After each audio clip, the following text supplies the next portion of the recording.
Alright, hi Boss Fam and challenges. I was just going to do this video for all the challenges because we're getting many questions about protein, but as always I know this is probably a really essential topic for every single person in the world, let alone at our gym. So I want to keep this as short and simple as I possibly can, but I really want you to understand this, and if you've got any questions I want you to please comment below and I will try and answer them.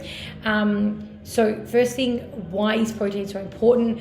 We just know it's a building block for every single thing that we pretty much do. So think hair, nails, eyes, cuticles, skin, everything, as well as the building blocks to actually build lean tissue. So without enough protein, we cannot have muscle protein synthesis, and we will not actually build any muscle if we're lacking too much in that. So that's why we actually need it, but also it keeps us the most fullest when we eat and consume protein. It's the most satiating, and also it burns the most amount of calories to break down out of all the other macronutrients that we need. So just in that alone, that's where it is. So we just need protein. So if we can just have that as an underlying thing, we need protein, fantastic, done. Then it is, how do we get this in and how should we best consume it? So one, the easiest way is obviously for someone that enjoys meat or likes meat, significantly easier for you versus someone who is a vegetarian. If you're a pescatarian, super easy. If you eat fish, you eat eggs, super easy. Fish and eggs, awesome way to get protein in, so there's no issue there. It's just about how much of that you eat. If you are a vegetarian or a vegan, obviously this is more difficult and you need to go through things like your legumes and lentils and beans. But the problem with that is we generally try to get how much we need, which is 1.6 times our body weight of protein. Very difficult to get that within your calories. So just leave that in mind. I'm going to talk more about those that eat meat or pescatarians because it is obviously the majority of people, plus easier to get it in.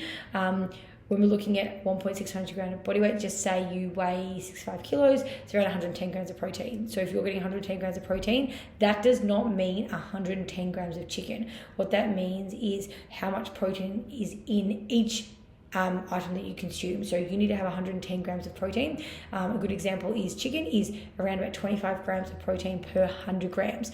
So if you had 200 grams of chicken and it's 25 grams of protein in 100 grams, therefore you just times that by 2, that'd be 50 grams of protein. So if you had 200 grams of meat for dinner and 200 grams of meat for lunch, that would be 100 grams of protein.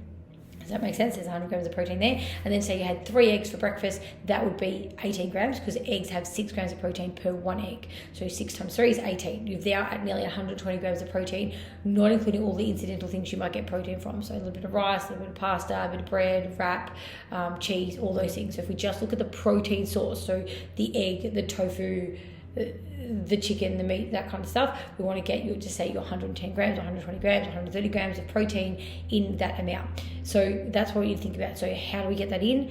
Keep it really simple. If you love meat, you like eggs, you like tofu, very easy. Like fish, you just eat enough to get that in. Now the second thing is that is very new to research is getting a leucine threshold. Now a leucine threshold is pretty much what helps muscle protein synthesis happen. I can never say that word, but the best way, if you don't know what that is kind of like your muscle building trigger is they're showing the research more and more needs a certain amount of leucine threshold, and you get that by eating more of a bolus of protein. This is quite a new study that they found. So rather than having multiple small meals throughout your day of protein, having kind of say 3 meals at 40 grams, which is 120 grams, is going to bring you to that leucine threshold, especially if you're eating at a calorie deficit and you're trying to keep your calories quite low. That leucine threshold seems to actually increase even more. So it means that you would need to eat a bigger bolus. So having around 40 grams of protein per meal. So for example, if you would only have 3 eggs for breakfast, that's only 18 grams. But if you also had a protein shake at the same time, so you might have like eggs on toast with some avocado and a protein shake,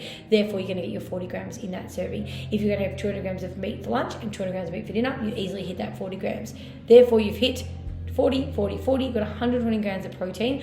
It's going to keep you full up. It's going to burn the most amount of calories. You're going to hit leucine threshold, so you're going to help that kind of muscle building trigger, and you're going to feel a lot more satiated, as well as burning calories while you're eating all that food. So this went a little bit longer than I thought. We're only at 5 minutes, but I really hope that's really clear to you. And if you don't understand, please comment below. But I feel like we talk about this all the time and people still don't get it. So I don't know how much more simpler I can make it, but just try and get your protein in from proper protein sources and try and have a 40 gram bolus per serve. Any questions, let me know. Okay, bye.